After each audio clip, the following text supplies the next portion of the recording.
प्रणाम।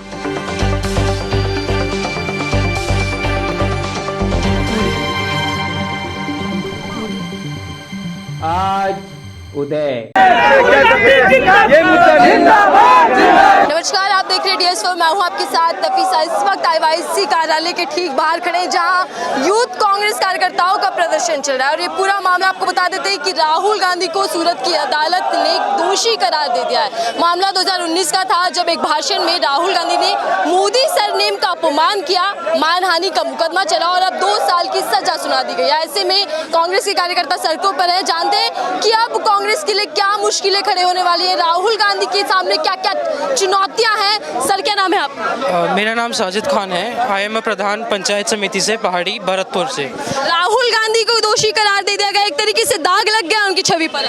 उनकी छवि पे ये साफ दिखता है, पब्लिक को भी दिखता है। और हम जो प्रोटेस्ट कर रहे हैं, हम यही आवाज़ उठा रहे हैं कि जिस तरीके से ईडी और पुलिस का इस्तेमाल किया जा रहा है सरकार के द्वारा, डेमोक्रेसी की हत्या की जा रही है। और राहुल गांधी को भी डराने की कोशिश करी जा रही है, गांधी परिवार को डराने की कोशिश करी जा रही है। मगर ये परिवार की इतिहास हम सब जानते हैं, इंदिरा जी से लेकर नेहरू जी तक। ये डरेंगे नहीं, ना राहुल जी डरने वाले हैं। अगर उनको जेल की सज़ा सुनाई गई है, जितने भी कार्यकर्ता आपको दिख रहे हैं वो उनके साथ जेल जाएंगे, अकेले तो नहीं जाएंगे। ये कह रहे हैं कि राहुल गांधी की आदत बन चुकी है देश का अपमान करने की, इस तरीके की झूठे बयानबाजी करने की। आप देखिए, अगर उन्होंने जाके एक डिस्कशन किया, he went to Harvard, he had a discussion there. उन्होंने उधर जाके जो भी चर्चा करी वो देश की सच्चाई है।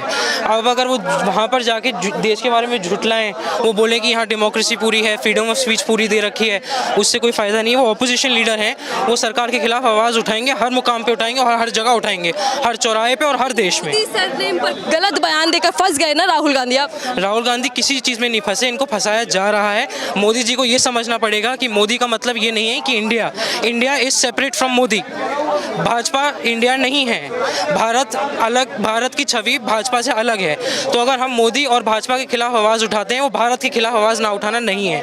और अगर आप इसको ऐसे घोषित करते हैं तो it is a suppression of our freedom of speech. हमें अधिकार है और हक है अपनी आवाज़ उठाने का, और राहुल गांधी को भी उतना ही अधिकार है जितना हर एक सिटीजन को है। जब मोदी जी खुद कांग्रेस सरकार थी, उन्होंने क्या अपशब्द नहीं छोड़ा जो उन्होंने बोले हैं। उन्होंने ये तक बोला है कि हम यहाँ पर तो गाय चरा रहे थे सब लोग, और सब लोग बहुत पॉवर्टी में रह रहे थे, उनके आते ही सब मॉडर्नाइजेशन हुआ है। वो खुद बेइज्जती करते हैं इंडिया की। राहुल गांधी जी ने सिर्फ सच्चाई दिखाई है, उसमें कुछ गलत नहीं। अभी तक तो बीजेपी सरकार ये मांग कर रही थी कि राहुल गांधी सदन के अंदर माफी मांगे, लेकिन अब भी ये क्या हो गया, अब तो दोषी ही करार हो गए। अब मैम आप देखिए, डर कितना लग रहा है इन्हें। पार्लियामेंट में राहुल गांधी जी को बोलने तक की आज़ादी नहीं दी है। अगर इनको अलाउ कर दें तो इनको पता है राहुल जी सारी इनका पर्दाफाश कर देंगे वहाँ पार्लियामेंट में, सारी बात डिस्कशन होंगी। फ्री डिस्कशन इसलिए तो अलाउ नहीं होता है ताकि ये बस इसी तरीके से इनको ऑप्रेस करके रखें, बात दबा के रखें। राहुल गांधी को माफी मांग लेनी चाहिए। राहुल गांधी को बिल्कुल माफ़ी नहीं मांगनी चाहिए, क्योंकि उन्होंने कुछ गलत काम नहीं किया है। और उन्होंने अपनी यात्रा के दौरान भी यही चीज़ें कही थी कि वो इस नफ़रत के बाज़ार में एक मोहब्बत की दुकान खोलने निकले हैं। तो ऐसे आदमी को माफ़ी मांगने की कोई ज़रूरत नहीं, क्योंकि गलत काम कुछ किया नहीं गया है।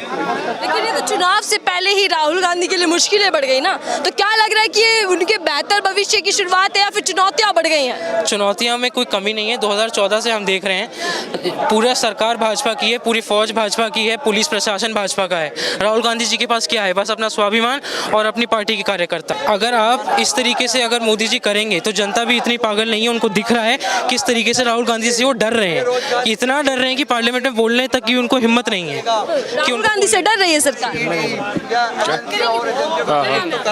धीरज अवस्थी। क्या लग रहा है कि राहुल गांधी पर जो सजा सुनाई गई 2 साल की, क्या है वो पीछे राजनीति छुपी है? देखिए, मैं आपसे एक बात कहना चाहता हूँ, जो देश के गरीब, कुचले और निचले वर्ग के लिए आवाज़ उठाएगा, उसके खिलाफ ये सरकारी एजेंसियां कहीं ना कहीं से झूठे सबूतों को इकट्ठा करके इसी तरीके का काम कर रही हैं। महंगाई से ध्यान भटकाने का काम कर रही हैं। महंगाई आसमान छू रही है। 500 रुपये का सिलेंडर था, तब ये सड़क पे खड़े होकर धरना देते थे, महंगाई डायन खाए जाते हैं। आज 1100 रुपये का सिलेंडर आम आदमी खरीदने पर मजबूर है, उस पर से ध्यान भटकाने का काम कर रहे हैं। पहली बात। दूसरी बात मैं आपको कहना चाहता हूँ, आम जमींदार जो किसान है उसके लिए ना DAP उपलब्ध है, ना यूरिया उपलब्ध है, ना बिजली उपलब्ध है। आज महंगाई की इस मार में किसान पिसता जा रहा है। निचला दबा कुचला जो वर्ग है उसको पीसने का काम किया जा रहा है। ये अडानी, अंबानी और उद्योगपतियों की सरकार है। ये सिर्फ उन 3 लोगों की सुनती है। आम आदमी के लिए जो आवाज उठाएगा उसके खिलाफ इसी तरीके से साजिश कर ये उनको सजा दिलाने का या उनको अपमानित करने का काम करेंगे। मीर जाफर तक से तुलना कर दी है राहुल गांधी की। सॉरी, मीर जाफर तक से तुलना कर दी है राहुल गांधी की। देखिए, ऐसा है कि हम संविधान में और कानून में विश्वास रखने वाले व्यक्ति हैं। इनके लिए संविधान ना कोई मायने रखता है, ना इनके लिए कोई अपमान मायने रखता है, ना कोई व्यक्ति मायने रखता है। इनके लिए सिर्फ मायने रखते हैं तो सिर्फ वो अडानी और अंबानी। उनके लिए काम कर रहे हैं। वो जो व्यक्ति कहेंगे वो इस देश के लिए करेंगे। आज उन्होंने जितनी भी सरकारी संस्थाएं सबको बेच दिया। आप बताइए कौन सी सरकारी संस्था को उन्होंने नहीं बेचा है? और इनका दुरुपयोग जो भी सरकारी एजेंसियों का कर रहे हैं ये। आज अगर कोई भी व्यक्ति बोलता है तो उसके पीछे CID लगा दी जाती है, CBI लगा दी जाती है, ED लगाई जाती है। आप मुझे बताइए कि आज महंगाई की बात क्यों नहीं की जाती है?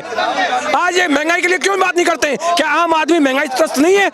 आप बताइए। किसान, महिलाएं, राहुल गांधी के लिए नई मुसीबत खड़ी हो गई ना। देखिए, मेरा एक मानना है कि हम संविधान और कानून में विश्वास रखने वाले व्यक्ति हैं।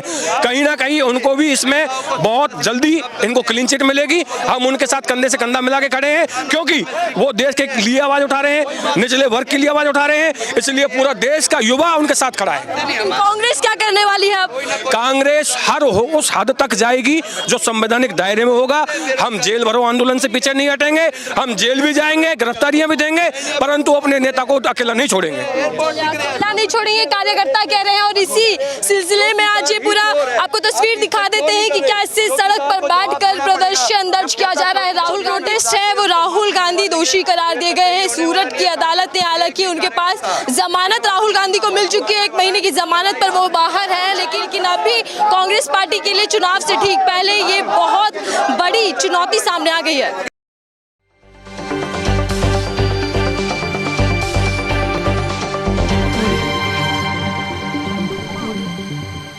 आज उदय।